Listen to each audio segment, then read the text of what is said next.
अमीर बनने से पहले आपको कुछ इस दुनिया को देना होता है। आपको क्या चीज देना होता है, गैस करो।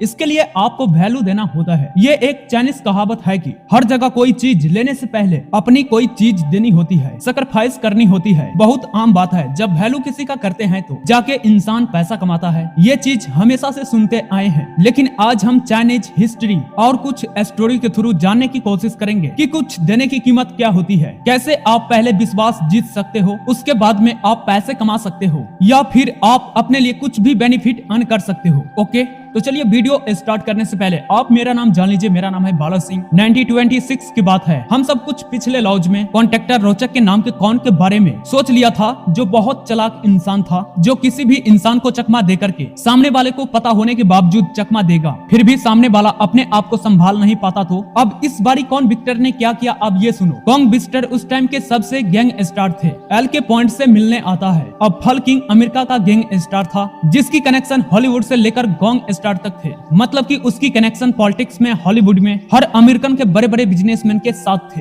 दूसरी तरफ कॉन विक्टर एटकोवेल आदमी था। उसके बोलने का एक क्लासी लहजा और उसका यूरोपीय एक्सेंट, यहाँ सब कुछ एल कैपोन को कॉफी यूनिक लगा। चकमा देने वाले कॉन विक्टर ने गैंग स्टार ओपन से कहा कि अगर आप मुझे $50,000 देते हो तो मैं इसे 7 दिन के बाद में आपको डबल करके दे सकता हूँ। अब एल कैपोन किसी भी डिसीजन को लेने से पहले इन्वेस्ट करने वाले इंसान नहीं था, क्लिक करने वाले इंसान नहीं था। उसे पता था कि ये कोई फ्रॉड है, बट अल के पॉइंट इतनी पावरफुल था, स्ट्रॉन्ग आदमी था कि वो सिर्फ फ्रॉड को किसी भी जगह से ढूंढ करके निकाल करके उस आदमी से पैसा वसूला जा सकता है। उस आदमी को अच्छे से पैसा वसूलना आता है। और काउंट के बारे में सुनकर उसे एक तरह से उसने कहा, ये कर क्या रहा है, ये मेरे साथ में क्या कर सकता है, इसकी तो वैसे भी क्या हिम्मत होगी ऐसा कुछ करने की, पहले देखते हैं कि करता क्या है। ये तो मेरे पैसे वैसे भी नहीं खा सकता, और खा भी लगा तो मैं निकाल भी सकता हूँ। और एल कैपोन को देखने में वैसे तो मामूली फ्रॉड नहीं लग रहा था। एल कैपोन को लग रहा था ये कोई पहला फ्रॉड है, इसके बारे में पता करते हैं ये हो क्या रहा है। तो एल कैपोन एक तरफ से खेलने के मूड में था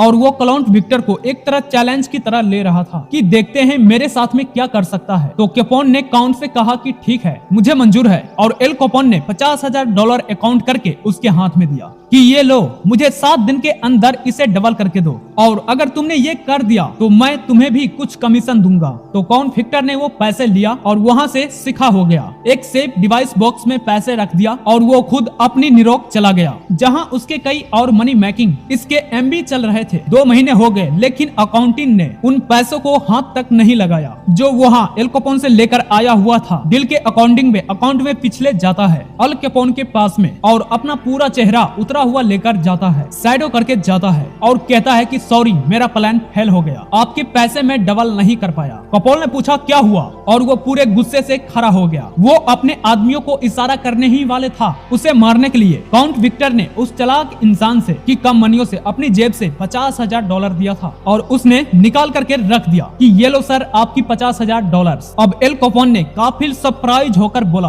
पैसे डबल नहीं हुए, रियली सॉरी सर। और काउंट विक्टर ने उसकी सारी आवाज सुन ली। काउंट विक्टर ने 2 घंटे के बाद बोला। काउंट विक्टर ने कहा एल कैपोन से, अब जो पैसे दिए थे ना, उस पैसों को मैं 2 गुना कर दिया हूँ। एल कैपोन कहता है पैसे कहाँ पर है? तो काउंट विक्टर ने अपने कंपनी के पास ले गया और बोला, ये है तुम्हारी कंपनी, तुम जो जितना पैसे दिया था तुम्हारा पैसा तो उतना मिल गया, लेकिन उसी पैसे से डबल करके ये प्रोजेक्ट खड़ा किया हूँ। तो एल कैपोन ने उसे थैंक्स बोला और उसको अपनी कंपनी में ज्वाइनिंग कर ली। तो इस बात से हमें यही सीख मिलता है, गैंग चाहे छोटा हो बड़ा, लेकिन काम बड़ा होना चाहिए। तो चलिए वीडियो को एंड करता हूँ।